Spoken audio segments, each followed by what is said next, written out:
Welcome back to another episode of the Perspective Podcast, unlocking the world's perspective in just 4 minutes. I'm Dongyoon Kim, your host, and today get ready for a whirlwind journey as we explore how healthy lifestyle can prevent and reduce the risk of depression. So let's get started. Grab your headphones and dive right in. Depression.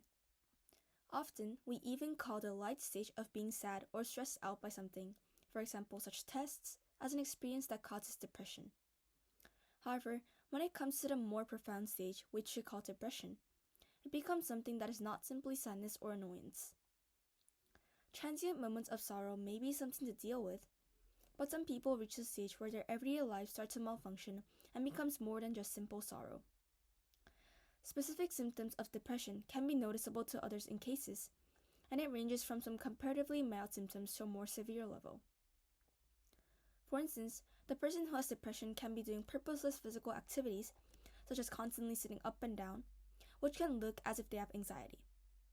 And in extreme cases, this may not be conspicuous in the person, but people who suffer from depression can have thoughts of committing suicide.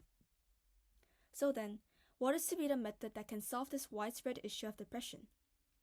The answer is quite simple, which is the opposite of the state of depression: to live a healthy lifestyle. Then, it becomes questionable what is to be the so-called standard that creates a healthy lifestyle. Already renowned among scientists, lifestyle and depression share similar neurobiological pathways, meaning that the mutual correspondence that both materials share can in the end lead to parallel impacts. With that, research on the relationship between depression and lifestyle has progressed through conscious effort, and it is concluded that people modify the risk of mental illness, like depression, by adjusting their lifestyle to a more positive degree. The specific research conducted by scientists regarding the relationship between lifestyle and depression was mainly based on the 7 factors of drinking, diet, exercise, sleep, smoking, no more than a reasonable degree of sedentary behavior, and social mixing. The study found that all 7 lifestyle factors reduced the risk of depression. They also found a steady decrease in the risk of depression as patients changed their behavior from an unfavorable to favorable lifestyle. Each 1-point increase in the healthy lifestyle score was correlated with a risk reduction. Within the 7 factors that were the primary standards being assessed, restorative sleep, never smoking, and social mixing were identified as the primary key factors that decreased the risk of depression. These specific criteria reduced the risk of depression by approximately a fifth each. Physical activity, which leads to a less sedentary lifestyle, reduced the risk by about 13 to 40% each, while a greater frequency of social interactions centrally reduced the risk of recurrent depression.